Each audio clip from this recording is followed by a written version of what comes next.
नमस्कार, मैं Ravish Kumar. Flight cancel, जनता परेशान, लेकिन जीत हुई इंडिगो की। पायलटों की छुट्टी और आराम के जिस प्रावधान को संकट का कारण बताया जा रहा था, वैसे कुछ प्रावधानों को डीजीसीए ने वापस ले लिया है। डीजीसीए पायलट से अपील करने का नाटक क्यों कर रहा है? क्या पायलट के कारण यह संकट पैदा हुआ? क्या डीजीसीए इतना मजबूर है कि अपील कर रहा है और एयरपोर्ट पर लोग बिलख रहे हैं? 4 दिनों से लोगों को कितनी परेशानी हुई, क्या वो परेशानी इंडिगो के माफीनामे से दूर हो जाएगी? इंडिगो कंपनी ने कहा है कि यात्रियों का ख्याल रखेगी। क्या ख्याल रखेगी? जिसकी शादी छूट गई उसकी शादी करा देगी, जिसका इम्तहान छूटा है उसका इम्तहान दिलवा देगी। क्या फ्लाइट कैंसिल करने के लिए डीजीसीए इंडिगो के खिलाफ कार्रवाई कर पाएगा, या प्रधानमंत्री मोदी नागरिक उड्डयन मंत्री और डीजीसीए के खिलाफ एक्शन लेंगे? ये दोनों सवाल आप ही सरकार से पूछ लीजिए, नहीं तो चुनाव आएगा, इंतजार कीजिए, 10,000 लेकर चुपचाप वोट दे दीजिएगा। सीधा सीधा पूरी की पूरी सरकार एक कंपनी के आगे झुक गई, कमजोर नजर आई। आज पता चल गया कि सरकार के पास भले ही विपक्ष को डराने के लिए ईडी, सीबीआई और पुलिस के विभाग हैं, लेकिन एक कंपनी सरकार को डरा सकती है। और यही है आपके नागरिक उड्डयन मंत्री राम मोहन नायडू, टीडीपी के सांसद हैं, अपने मंत्रालय के कंट्रोल रूम का यह फोटो ट्वीट कर रहे हैं। आप जो भी इस वीडियो को देख रहे हैं, जरा बताइए कि इस कंट्रोल रूम से मंत्री जी क्या हासिल कर रहे हैं? क्या यह कंट्रोल कर रहे हैं? और यह है मंत्रालय का कंट्रोल रूम। इसमें है क्या कुर्सी टेबल के अलावा? यह कंट्रोल रूम है, इसे देखकर किसी को भी हंसी आनी चाहिए। क्या मंत्री जी किराया कंट्रोल कर रहे हैं? इंडिगो की फ्लाइट कैंसिल होने के कारण दूसरे विमानों का किराया अलग अलग शहरों का 40 से 50 हजार तक चला गया है, जिसे मजबूरी में जाना पड़ रहा होगा। उसके साथ कितनी बड़ी लूट हुई। क्या कंट्रोल रूम में बैठकर मंत्री जी यात्रियों की भरपाई कर देंगे जो उनके साथ लूट हुई है? और ये इसी मंत्रालय के दूसरे मंत्री हैं, मुरलीधर मोहोल, जो नागरिक उड्डयन राज्य मंत्री हैं और बीजेपी के हैं। इनके ट्विटर हैंडल पर तो इस बात का जिक्र भी नहीं मिलता कि भारत के एयरपोर्ट पर हाहाकार मचा है। 17 घंटे से 10 और मसले पर ट्वीट कर रहे हैं, मगर हवाई यात्रियों की परेशानियों को लेकर एक भी ट्वीट नजर नहीं आया। इन मंत्रियों के रहते डीजीसीए अगर इंडिगो के आगे झुक गया तो कौन सी बड़ी बात हो गई? पायलट संघ ने भी डीजीसीए के पलटने पर अफसोस जताया है। कहा है कि इंडिगो को अलग से राहत दी गई है, जबकि नए नियम पायलट और यात्रियों की सुरक्षा के लिए लाए गए थे। यात्रियों की असुविधा का बहाना बनाकर इंडिगो ने राहत की मांग की, जानबूझकर ऐसा किया और सरकार झुक गई। कुल मिलाकर आज सरकार एक कंपनी के आगे झुकी हुई नजर आ रही है। सरकार अपील के नाम पर गिड़गिड़ा रही है कि फॉग का सीजन है, शादी का सीजन है, छुट्टी का सीजन है, इसीलिए पायलट से सहयोग चाहिए। यह हालत हो गई है इस सरकार की, इंडिगो से कुछ नहीं कह पाई, पायलट पर ही सब थोप रही है। क्या यह सब सरकार को पहले से पता नहीं था कि शादी का, छुट्टी का और फॉग का सीजन है? भारत के एयरपोर्ट पर जो अफरा तफरी मची, वह यही साबित करता है कि मजबूत सरकार के दौर में केवल 2-4 कंपनियां ही मजबूत नजर आ रही हैं और सरकार भी, बाकी जनता लाचार की लाचार रह गई। अगर इस बात में किसी को संदेह है तो उन लोगों से पूछिए जो 4 दिनों से भारत के अलग अलग एयरपोर्ट पर, खासकर दिल्ली, बेंगलुरु, हैदराबाद, मुंबई, पुणे के एयरपोर्ट पर 10 घंटे से लेकर 20 घंटे तक इंतजार करते रहे कब उनकी फ्लाइट उड़ेगी, और फ्लाइट रद्द होती रही। वे अपनी लाचारी की रील बना रहे थे और वायरल करा रहे थे, लेकिन इस लड़ाई को जीत रही थी इंडिगो। जिस तरह से 4 दिनों के भीतर 1000 से अधिक उड़ानें रद्द की गई हैं, उससे साफ है कि किसी भी सेक्टर में अगर एक ही कंपनी का बोलबाला होगा तो कभी भी वह कंपनी जनता को बीच सड़क पर पटक सकती है और हवा में उतार सकती है। भारत का एविएशन सेक्टर एक तरफ दुनिया का बढ़ता हुआ मार्केट माना जाता है, लेकिन इस मार्केट का ढोल आज सरेआम फट गया। जनता हार गई, इंडिगो जीत गई और मोदी सरकार झुक गई। 3 दिसंबर से यह तमाशा चल रहा है। 4 दिसंबर को देश भर में इंडिगो की 550 फ्लाइट रद्द हुई। 5 दिसंबर को दिल्ली से इंडिगो ने कोई उड़ान नहीं भरी। दिल्ली में इंडिगो की 225 उड़ानें रद्द हुई हैं। बेंगलुरु में 102, मुंबई में 104, हैदराबाद में 92 और पुणे में 32 फ्लाइट के रद्द होने की खबरें आई। चंडीगढ़ एयरपोर्ट से 15 उड़ानें रद्द हुई और 25 उड़ानें घंटों घंटों की देरी से चल रही हैं। इन 6 शहरों में कुल 570 फ्लाइट रद्द हुई है। आने और जाने वाली दोनों फ्लाइट इनमें शामिल हैं। 4 दिनों में 1000 उड़ानें रद्द हुई हैं। अगर लोग खुद से वीडियो बनाकर सोशल मीडिया पर नहीं डालते तो एयरपोर्ट का यह हाल आपके सामने नहीं आता।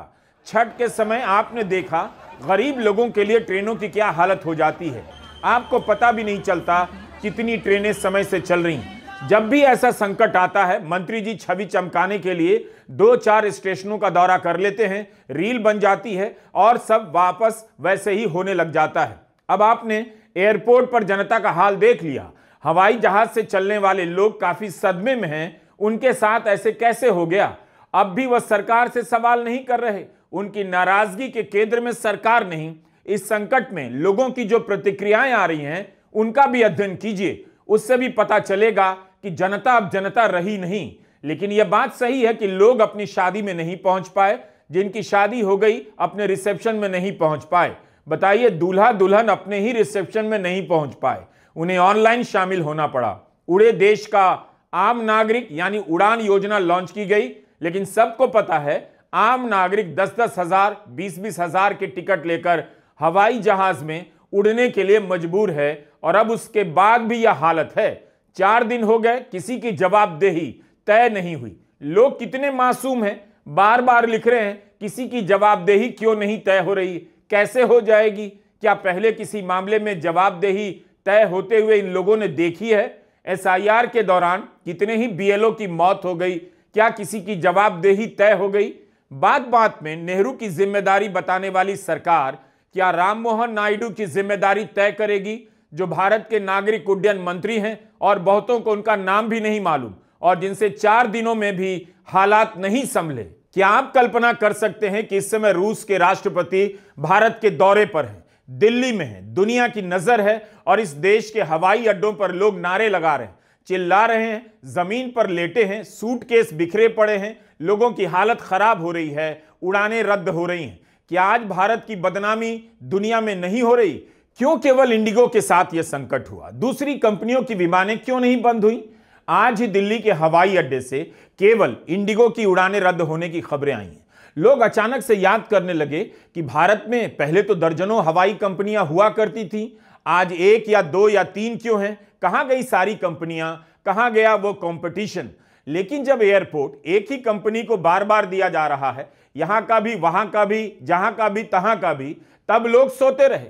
धर्म के आधार पर नफरत की जो आंधी चली राजनीति की, उसमें बहने का नाटक करते रहे। उन्हें फर्क ही नहीं पड़ा, जैसे पता नहीं चला। 4 दिनों में 1000 उड़ानों का रद्द होना क्रिमिनल है, आपराधिक है। यह कैसे होने दिया गया और क्यों नहीं मोदी सरकार से यह संभल पाया? प्रधानमंत्री परिसर का नाम सेवा तीर्थ रख लिया गया, कर्तव्य भवन कर दिया गया। ना कोई कर्तव्य करता हुआ नजर आया, ना एयरपोर्ट पर परेशान यात्रियों की सेवा की गई। अब आते हैं उस दिशा निर्देश के बारे में जिसे DGCA ने जारी किया, जिसे FDTL कहा जाता है, फ्लाइट ड्यूटी टाइम लिमिटेशन। अब यहां से आपको दिखेगा कैसे सरकार विमान कंपनियों के आगे झुकती रही और पायलट अपनी और यात्रियों की सुरक्षा के लिए लड़ते रहे। पायलटों के संगठन फेडरेशन ऑफ इंडियन पायलट्स में 5,500 सदस्य बताए जाते हैं।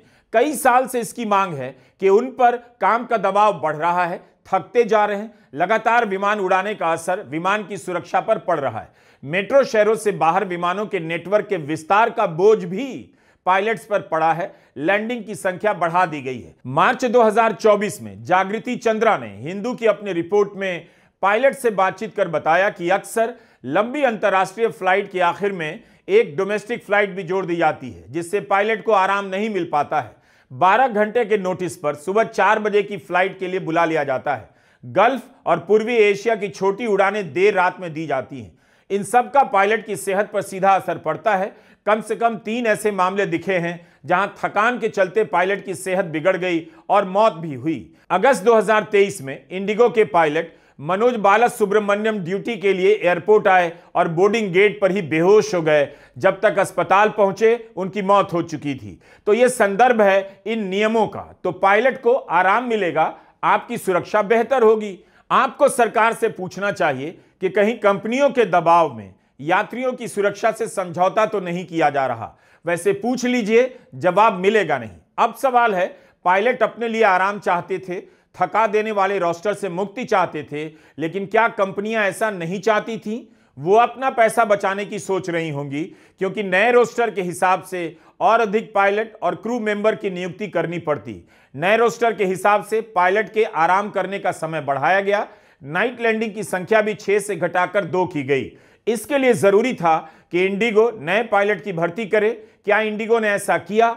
डीजीसीए को बताना चाहिए कि उसने कितनी बार इंडिगो या दूसरी कंपनियों से जानकारी मांगी कि नए रोस्टर के लिए आपने पायलट और क्रू सदस्यों की संख्या कितनी बढ़ाई है, कहां तक पहुंचे हैं। कहीं ऐसा तो नहीं कि पायलटों को छोड़कर कंपनियों और सरकार के लोगों ने आपस में हाथ मिला लिया, एक ने दबाव डाला और सरकार झुक गई। आखिर पायलटों की सुरक्षा यात्रियों की सुरक्षा है, इससे एक दिन के लिए समझौता नहीं किया जा सकता। डीजीसीए ने क्यों इंडिगो को इस समय राहत दी है, जबकि डीजीसीए के ये निर्देश आज नहीं आए हैं? नए निर्देशों के बारे में जनवरी 2024 में विमान कंपनियों को सूचना दे दी गई थी कि जून 2024 से नए नियम लागू होंगे। एयरलाइंस कंपनियों के संगठन फेडरेशन ऑफ इंडियन एयरलाइंस ने मांग की कि 1 जून 2024 की डेडलाइन टाल दी जाए, क्योंकि नए नियमों के चलते एयरलाइंस को 15 से 25% और पायलट हायर करने होंगे और एक पायलट को उड़ान के लिए तैयार करने में 8 से 10 महीने का समय लगता है। एफआईए ने चेतावनी दी कि अगर जल्दबाजी में नियमों का पालन हुआ, लागू किया गया, तो अधिकतर एयरलाइंस की 15 से 20% फ्लाइट रद्द हो जाएगी और कुछ लंबी अंतर्राष्ट्रीय उड़ानों पर भी असर पड़ेगा। तो इसका मतलब है फ्लाइट कैंसिल करने की धमकी कंपनियां पहले से दे रही थी, जबकि डीजीसीए के एक अधिकारी ने द हिंदू से कहा है कमर्शियल पायलट लाइसेंस धारक पायलट को 4 महीने से ज्यादा की ट्रेनिंग की जरूरत नहीं होती। यही सोचकर जनवरी से जून 2024 तक का समय दिया गया। 16 मार्च 2024 के टाइम्स ऑफ इंडिया में एक रिपोर्ट छपी है। इस खबर के अनुसार कंपनियों ने और समय मांगा, लेकिन डीजीसीए ने मना कर दिया। डीजीसीए ने पायलट रोस्टर के कारण हुई थकान के चलते ड्यूटी के दौरान 3 पायलटों की मौत का हवाला दिया। कहा कि नए नियम जून 2024 से ही लागू होंगे, लेकिन 26 मार्च को खबर आती है, 26 मार्च 2024 को, कि नियम टाल दिए गए हैं। कब लागू करेंगे इसकी नई तारीख भी नहीं दी गई। तो 12 दिनों में ऐसा क्या हो गया जो डीजीसीए नए नियमों को लागू करने पर अड़ा था, वही अब इसकी डेडलाइन टालने लगा। आपने इस बार भी देखा, जब 4 दिनों में 1000 उड़ानें रद्द हुई और एयरलाइंस ने नियमों में ढिलाई की मांग की, तो डीजीसीए फिर से पलट गया और नियमों के कई प्रावधानों में ढिलाई दे दी गई, जिसमें बढ़ी हुई छुट्टी और आराम का प्रावधान भी शामिल है। तो मार्च 2024 में डीजीसीए के पलट जाने के बाद पायलट संगठन दिल्ली हाई कोर्ट गए। आखिरकार इस साल अप्रैल में कंपनियों द्वारा डीजीसीए को जुलाई 2025 में नियम लागू करने का भरोसा दिया जाता है। इस भरोसे के बाद दिल्ली हाई कोर्ट केस बंद कर देता है। इस आश्वासन के अनुसार पहला चरण जुलाई 2025 में और दूसरा चरण नवंबर 2025 में शुरू होना था। नियमों की सूचना जनवरी 2024 में दी गई थी।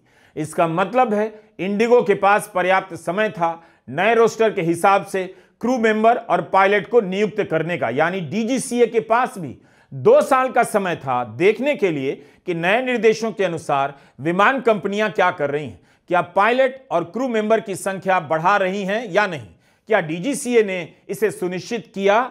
जनवरी 2024 में इन नियमों को सूचित किया गया था। 2 साल लग गए।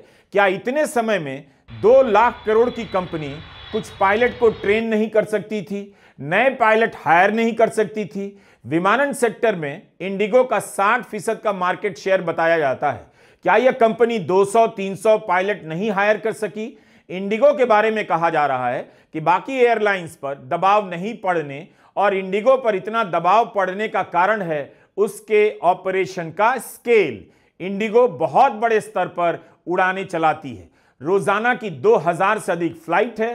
रात और सुबह सुबह में भी कई फ्लाइटें होती हैं और यह अपने विमानों और क्रू का हाई यूटिलाइजेशन करती है। हिंदी में कहें तो कम लोगों से ज्यादा काम निकलवाया जाता है।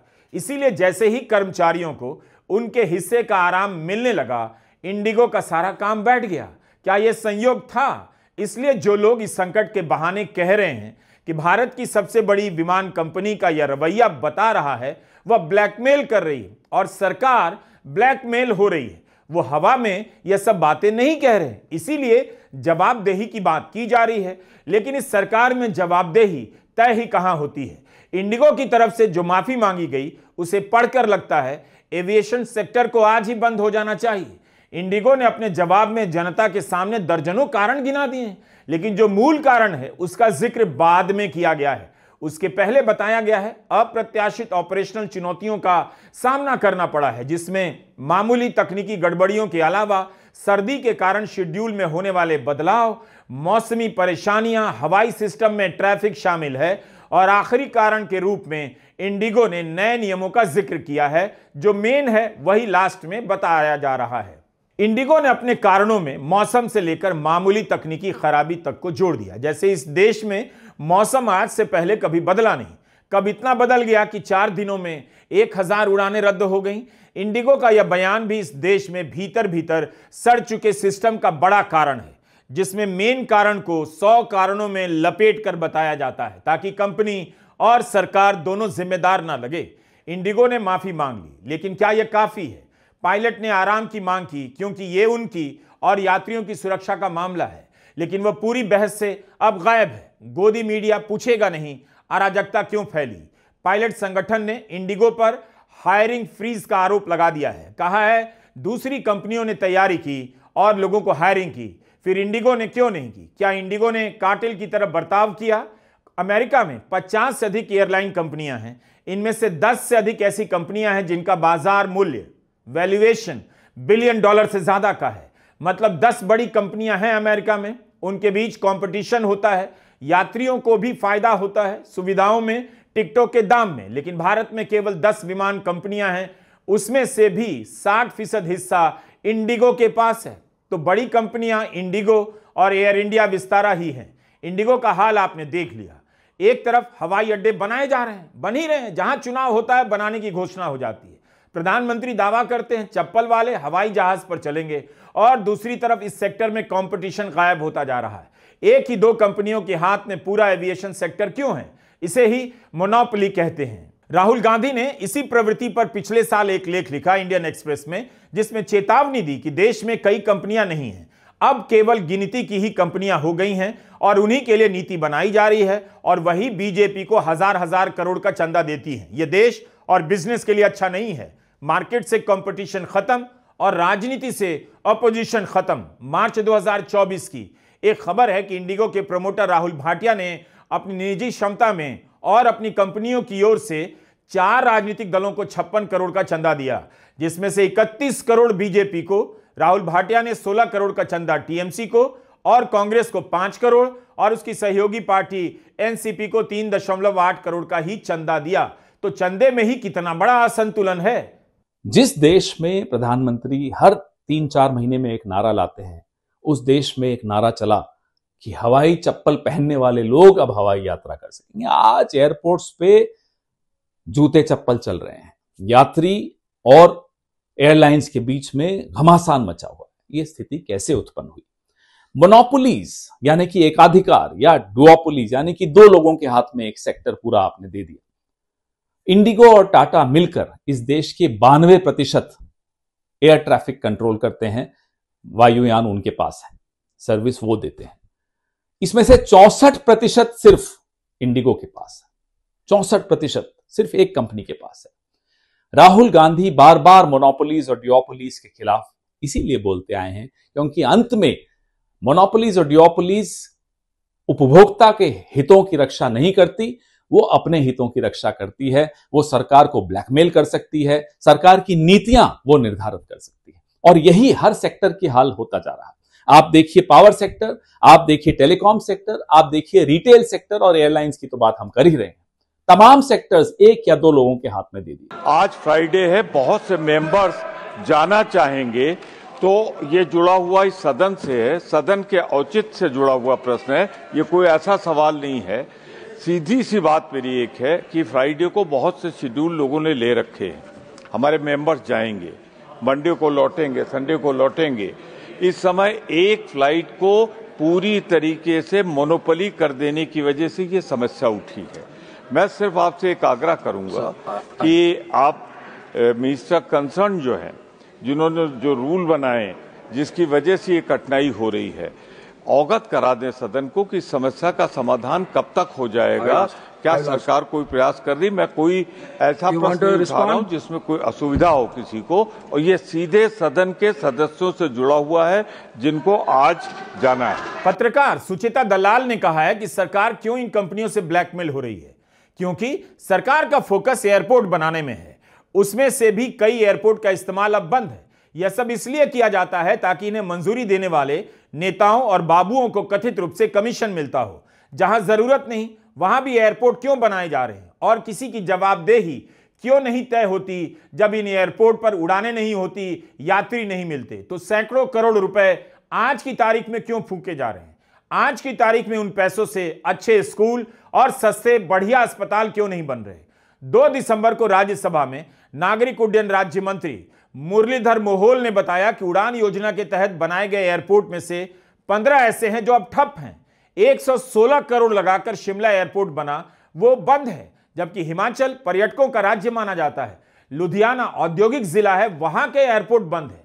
उत्तर प्रदेश में कुशीनगर एयरपोर्ट बना, कितने वादे किए गए, सपने दिखाए गए, बड़ा सा आयोजन हुआ, लेकिन वह बंद है। कुशीनगर ही नहीं, अलीगढ़, आजमगढ़, मुरादाबाद, श्रावस्ती, चित्रकूट का भी एयरपोर्ट बंद है। 6 एयरपोर्ट अकेले यूपी में बंद है। उड़ान योजना के तहत कहीं भी एयरपोर्ट बनाने का ऐलान कर दिया जाता है और उसके बाद से 4 साल तक उस जिले में एयरपोर्ट बनेगा तो ये हो जाएगा, वो हो जाएगा, खबरें छाप छाप कर माहौल बनाया जाता है। फिर किसी को पता नहीं चलता। 1-2 दिन के लिए विमान उड़ता है, लेकिन उसके बाद कब बंद हो जाता है। यह सब चुनाव के समय जनता को खोखले सपने दिखाने के लिए किए जाते हैं। इसे विकास बताकर जनता को भटकाया जाता है। 3 दिसंबर से एयरपोर्ट पर यह जो तबाही चल रही थी, उससे साफ है मोदी सरकार के पास 2 ही प्लान है। 10-10 हजार रुपए बांटकर वोट लो और दिन भर गोदी मीडिया से अपनी छवि चमकाते रहो कि देश विश्वगुरु बन गया है, अब सुपर पावर हो जाएगा। कम से कम नागरिक उड्डयन मंत्री राममोहन नायडू देश के सभी एयरपोर्ट पर भंडारा ही चालू करवा देते।